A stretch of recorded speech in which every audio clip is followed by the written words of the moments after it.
તો આજે સપ્તાહનો પહેલો દિવસ હતો અને વીકલી એક્સપાયરી પણ નિફ્ટીની હતી, એટલે આજના દિવસે બજારમાં આપણને ઘટાડો જોવા મળ્યો છે. મહત્વની વાત એ રહી કે આજના દિવસે આપણે બહુ મોટા ગેપડાઉન સાથે શરૂઆત થઈ હતી, જે અમેરિકા અને ઈરાન વચ્ચેની શાંતિ વાર્તા નિષ્ફળ ગઈ એને પગલે, પરંતુ ત્યાંથી નીચલા સ્તરેથી થોડી ઘણી રિકવરી આવી. વેલ, નિફ્ટી આજના દિવસે ઓલમોસ્ટ 250 પોઈન્ટથી વધારે તમને નીચલા સ્તરેથી રિકવર થતો દેખાયો. નિફ્ટી બેંકની અંદર પણ ઓલમોસ્ટ 1200 પોઈન્ટની રિકવરી નીચલા સ્તરેથી આવી, પરંતુ તે છતાં પણ ઓલમોસ્ટ સારા એવા ઘટાડા સાથે આજના બજારો આપણને બંધ થતા દેખાયા છે.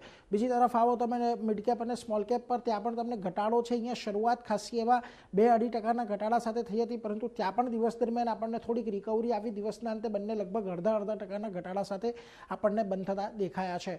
ખાસ કરીને જે સેક્ટર્સ આજના દિવસે દબાણમાં રહે એમાં જુઓ, auto, oil and gas, FMCG, IT, આ બધા સેક્ટર એવા રહ્યા કે જ્યાં આગળ આપણને આજે ખાસું એવું દબાણ બનતું દેખાયું. 1-2 સેક્ટર એવા પણ હતા કે જે ગ્રીન ઝોનની અંદર બંધ થયા છે. એમાંથી ખાસ કરીને ડિફેન્સ કાઉન્ટર અને એનર્જી કાઉન્ટર હતા કે જ્યાં આગળ થોડી ઘણી તેજી આપણને જોવા મળી. નિફ્ટીના ફ્રન્ટ પરથી વાત કરશો આજના દિવસે તો જુઓ, તમને આઈશર મોટર્સ, મારુતિ, આ બંનેની અંદર એક મોટો ઘટાડો આવતો જોવા મળ્યો. ઇન્ટરગ્લોબ એવિએશન, બજાજ ફાઇનાન્સ પણ ખાસા એવા ઘટાડા સાથે આજના દિવસે આપણને બંધ થતા દેખાયા છે.